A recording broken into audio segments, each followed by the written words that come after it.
Black Lives. It's very nice. You could. Okay, I'll take a look at it. Well, we're live now, so I wanted to at least start the conversation. Hey everyone, it's Annalisa. I'm here with Amy Agbayani. She's a local civil rights activist, works very closely with the immigrant community, and has been very familiar with the demonstrations and protests that have been going on, especially now with the George Floyd case coming up and just his death, of course. So, Amy, good to have you. Good to see you. Thank you.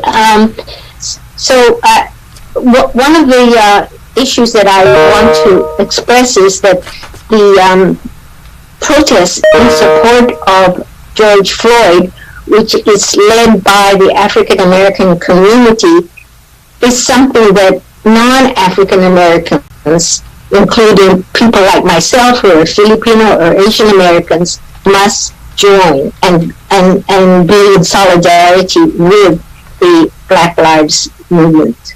Why do you think that's important? Well, historically, we have sometimes been seen as Asian Americans have not been actively supporting the civil rights movement. Oftentimes, we are pitched against African Americans and the Chinese or Asian model minority, and so there is very little interaction and support between the two groups. And I think we have to look at the complexity of America. It is not just black and white. It is other communities of color as well that have their own issues and must listen to and support the George Floyd murder at this time. It's an important learning opportunity for us to understand ourselves, and that we could be complicit with our silence, and that we really have benefited actually from the problems of African Americans that sometimes, and actually we've also benefited from their work in civil rights. And I think as a lot of us here in Hawaii watch what's happening on the mainland and in other major cities where there's these other, excessive use of taking advantage of the protests, for example, the looting or opportunistic forces that are just taking advantage again of what's happening. What can you say about that? It's so different here. I know we see very peaceful protests here, no looting, no rioting. What do you think is the difference between what's happening here and over there? Well, the important part is historically, I believe we've had a mix of ethnic groups. We have a very large, no ethnic group is really a majority. You need a coalition. You cannot, for example, win an election in Hawaii if you only depend on your own ethnic group. You must work with others. And the beauty of the history of Hawaii is that there have been interactions always, and we haven't really been geographically isolated with other ethnic groups as much as they have on the mainland. Although, we do have communities, and the plantation people did try and segregate people by ethnicity, but actually it was very, they were able to get across that. For example, the development of pidgin was because the ethnic groups had to learn how to communicate with each other. So I think because of the size, that no ethnic group is a majority, that helps. I think there is something to say about the aloha concept, and I hope that most people do what the bumper sticker says, try and live aloha. I think people on the mainland would probably smile at as I did when I saw the surfers doing out in the surf, supporting George Floyd, with their fists raised, but at the same time singing sort of songs of appreciation and aloha. Mm-hmm. And so it is very different. Yeah, the tone just feels a lot more different. And I think that said, though, it's not a case where we don't experience or know about racism here. It just, Yeah. I guess, And comes out in also different ways. against African Americans. I think the other thing is very few Hawaii people may not have had much experience with African Americans, don't know a lot about the history of African Americans and slavery in continental USA, and so there's it's kind of a lack of experience and knowledge. As I pointed out, the ethnic groups in Hawaii, the percentages, I think we have about 3% African Americans in the state, and so and a large number of them are military or military related. So our experience with interacting with African American community is not very large, but documents show that the largest group experiencing discrimination and making complaints to the Civil Rights Commission, I used to be chair of that, are African Americans. And so there is a serious problem facing African Americans in Hawaii that should be addressed. Yeah, and the other thing, the narrative that's coming out of this is really kind of the arming of police forces across the country. And again, it's not similar to what's happening here, or at least what I've heard on the ground from people with their interactions with the police here. It seems like they're more embedded in the community, they're more connected as opposed to on others. What can you say about that?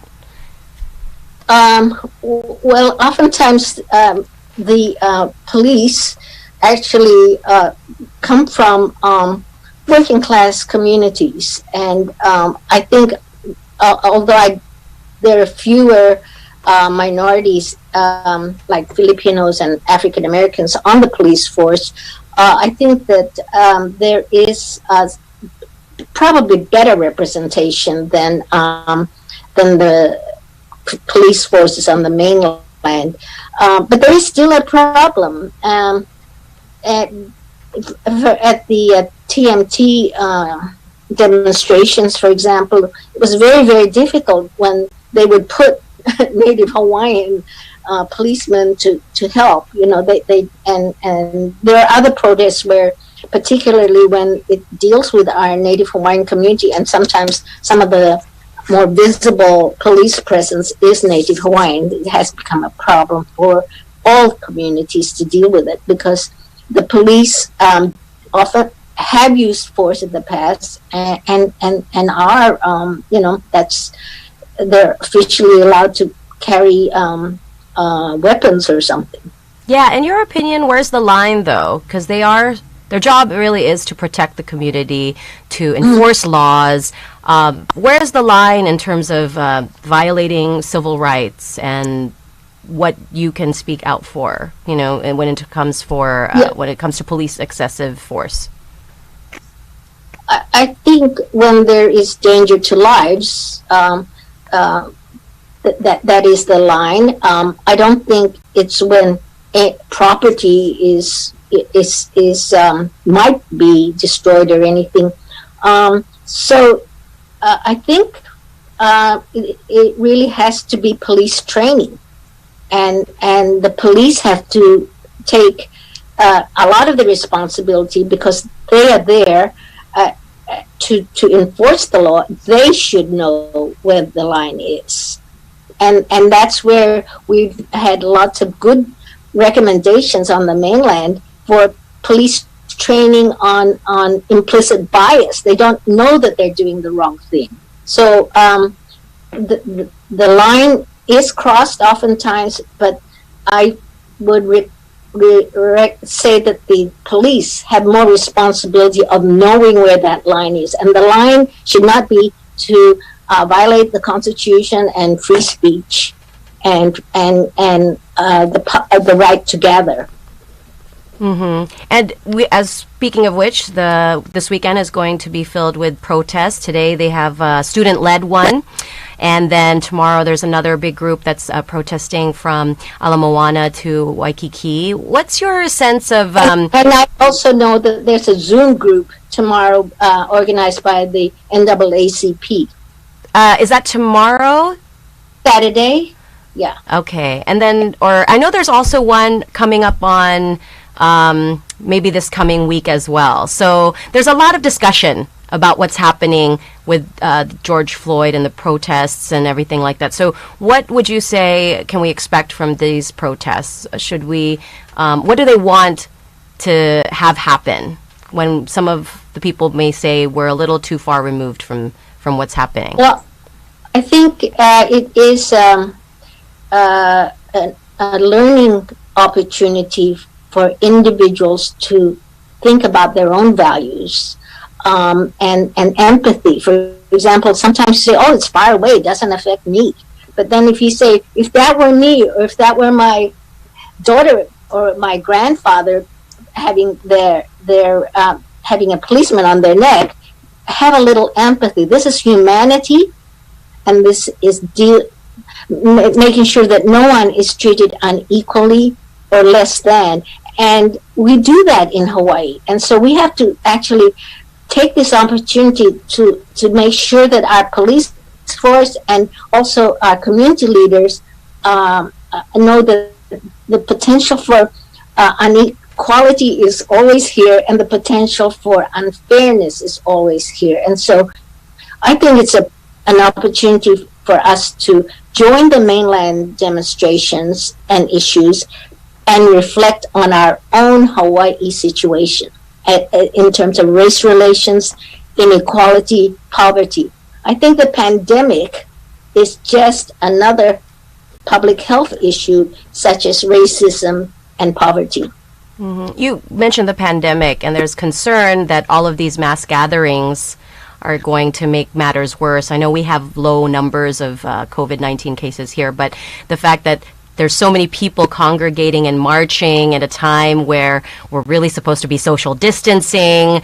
Does that concern you? I know you wanted to take part today, but because of, being a little bit older. Yes, I am 77 years old, and I do think it is still a problem. So we have to, and I appreciate those who are marching, but they do have to be careful and understand that, this virus, although it has hurt African Americans twice as much on the mainland, this virus really can attack anyone. And so I just think that it is actually interesting that this pandemic really amplifies inequities and also amplifies the need to empathize. Before we'd say, oh, they're immigrants or something, they don't pay taxes or they're illegal, forget about them. And they have been excluded in a lot of federal COVID money. But if you don't take care of everyone, including immigrants, including African Americans, you're going to harm the larger community.